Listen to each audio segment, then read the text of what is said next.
Hello friends, स्वाद अर्चना में आपका स्वागत है। इस कड़ाके की सर्दी में अगर गर्मा गर्म सरसों का साग मक्के की रोटी या फिर पूड़ी के साथ मिल जाए तो क्या कहने। मक्के की पूड़ी का वीडियो लिंक ऊपर दिख रहे आई बटन या फिर नीचे डिस्क्रिप्शन बॉक्स में मिल जाएगा। रेसिपी पसंद आने पर लाइक करना ना भूलें। पहले सब्सक्राइब नहीं किया हो तो सब्सक्राइब कर दें और बेल आइकॉन का बटन दबाएं, जिससे कि मेरी अगली रेसिपी की वीडियो आपको तुरंत मिल जाएगी।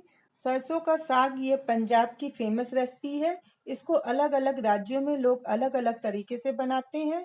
आज मैं आपको खास पंजाब की तरीके से ये रेसिपी बताऊंगी। तो फिर देर किस बात की, चलिए शुरू करते हैं सरसों का साग बनाना। मैंने ये सारी सब्जियों को काट करके 2-3 पानी से धुल करके रख लिया था। इसके लिए हमने सबसे पहले ये सरसों लिया है, 1 गड्ढा है ये सरसों। इसी का आधा मैंने पालक लिया है और पालक का आधा मैंने बथुआ लिया है।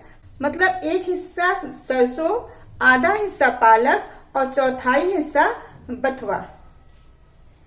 अब ये 8 कली लहसुन की ली है मैंने, 1 इंच का अदरक का टुकड़ा लिया है और 1 हरी मिर्च ली है, उसको मैंने छोटा छोटा काट लिया है। चलिए स्टार्ट करते हैं सरसों का साग बनाना। चलिए कुकर को गैस में चढ़ा देते हैं। इसमें हम सरसों डाल देते हैं।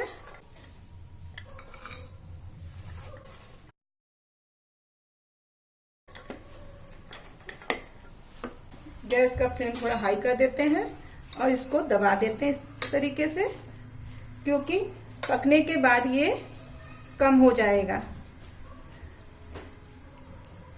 इसलिए हमें बहुत बड़े कुकर लेने की जरूरत नहीं है। अब इसी में हम ये जैसे जैसे पकेगा वैसे वैसे कम होता चला जाएगा, कुकर में नीचे बैठ जाएगा। अभी दिखने में बहुत ज्यादा लग रहा है, लेकिन पकने के बाद बहुत थोड़ा सा हो जाता है ये। और ये मैंने बथुआ भी डाल दिया है।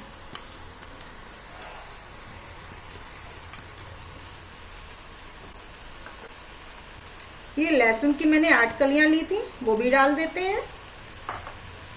ये अदरक 1 इंच टुकड़ा में कर लिया था, इसको भी डाल देते हैं।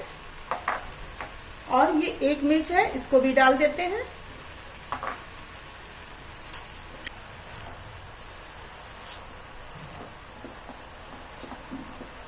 कुकर का ढक्कन बंद कर देते हैं। कुकर का ढक्कन बंद करने के बाद हमें 1 सीटी हाई फ्लेम में दिलाना है। उसके बाद गैस को सिम कर देना है। सिम करने के बाद हमें 2 सीटी और दिलाना है, जिससे कि साग अच्छे से गल जाए। अब इसमें 1 सीटी आ गई है। 1 सीटी आने के बाद इसको हम 10 से 15 मिनट सिम आंच में और पकाएंगे। इस फ्लेम को सिम कर देंगे। अब 15 मिनट हो गए हैं, हम गैस को बंद कर देते हैं। अब हमें कुकर को ठंडा करने का वेट करना है। जब हमारा कुकर ठंडा हो जाएगा तो हम इसको खोल के देखेंगे। अब कुकर ठंडा हो गया, इसकी सीटी पूरी निकल गई है। अब हम कुकर को खोल के देखते हैं।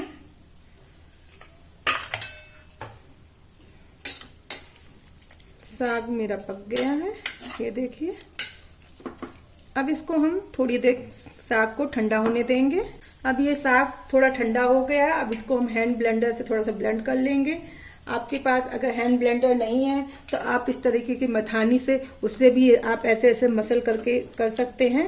और अगर आपके पास मिक्सर जार है तो आप उसमें भी डाल करके थोड़ा सा चर्न कर सकते हैं।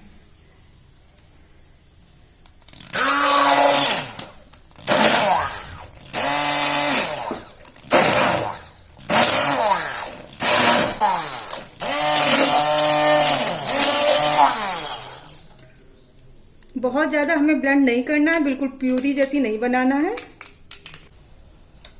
ये देखिए, कुछ इस तरीके से रखना है, हमें बिल्कुल महीन नहीं करना है, इसको थोड़ा सा खड़ा ही रखना है। अब हम गैस का फ्लेम फिर से चालू कर देते हैं और अभी हमें इसको थोड़ा सा और पकाना है। ये मैंने मक्के का आटा लिया है, करीब 2 चम्मच बराबर है। इसको हमें थोड़ा थोड़ा आटा डाल डाल के हमें इसको चलाना है। एक साथ हमें पूरा आटा नहीं डालना है। अगर आपके पास मक्के का आटा नहीं है तो आप बेसन को थोड़ा सा भून करके वो भी डाल सकते हैं। इसमें थोड़ा सा और डालिए, फिर चलाइए इसको। एक साथ डाल देंगे। एक साथ डालने से इसमें गांठें बन जाएंगी, इसलिए हमें एक साथ नहीं डालना है, थोड़ा थोड़ा करके ही आटा को डालना है। अब थोड़ा और डाल देते हैं। ये आटा डालने के बाद हमें करीब 5 मिनट तक ऐसे ही चला करके पकाना है, जिससे कि ये आटा भी पक जाए सब्जी के साथ, साग के साथ में। ऐसे फ्लेम को इसको सिम ही रखना है और इसको बीच बीच में चला दीजिए। अब 5 मिनट हो गए हैं, मक्के का आटा भी पक चुका है साग के साथ में। अब इसको हम हटा देते हैं और ये कढ़ाई रख देते हैं इसमें। ये मैंने 2 बड़े चम्मच देसी घी यूज किया है इसमें। ये साग देसी घी में या फिर मक्खन में ही बनता है। घी गरम हो गया है, अब इसमें हम 1 चुटकी हींग डाल देते हैं और 1 चम्मच जीरा डाल देते हैं और ये 4 कली लहसुन मैंने काट ली थी, उसको भी डाल देते हैं।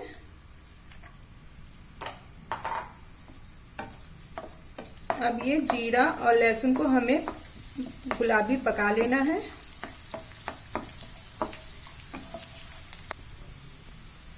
लहसुन और जीरा पक गया है, अब इसी में हम ये प्याज डाल देते हैं। ये मैंने 2 मीडियम साइज के प्याज लिए थे, उसको मैंने बारीक काट लिया था।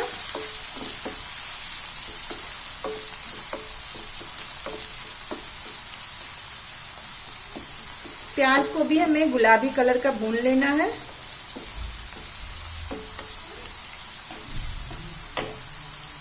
अब प्याज गुलाबी कलर का हो गया है। अब इसमें हम ये आधी चम्मच से भी कम हल्दी डाल देते हैं और आधी चम्मच मिर्ची पाउडर डाल देते हैं।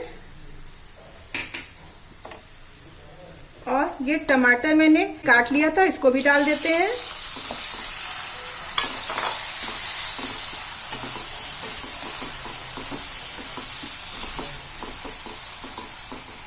अब ये टमाटर को भी हमें अच्छे से गला लेना है। इसमें हम स्वाद अनुसार नमक डाल देते हैं।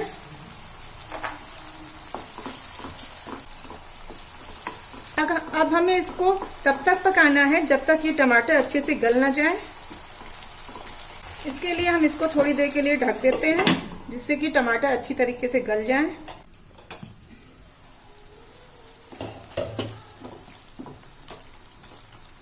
अब ये टमाटर भी अच्छी तरीके से पक गए हैं।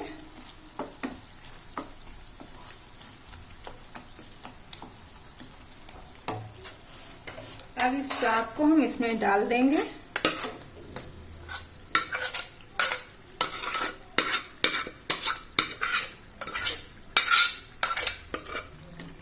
और साग को भी मिक्स कर देंगे।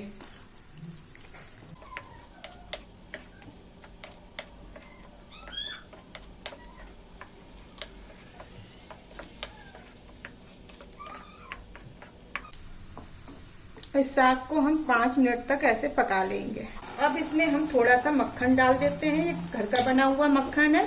इसका अगर वीडियो आपको देखना है तो आई बटन में दिया है, वो आप देख लीजिएगा। मक्खन डालने के बाद इसको हम थोड़ा और चला देंगे, जिससे कि मक्खन इसमें पिघल जाए। अब हमारा साग लगभग बनके तैयार हो गया है। अब इसकी हम प्लेटिंग कर लेते हैं। लीजिए, तैयार है सरसों का साग मक्के दी रोटी और मक्के की पूरी के साथ। आप लोग एंजॉय कीजिए और मुझे इजाजत दीजिए। मैं मिलती हूँ अगली नई रेसिपी के साथ। धन्यवाद।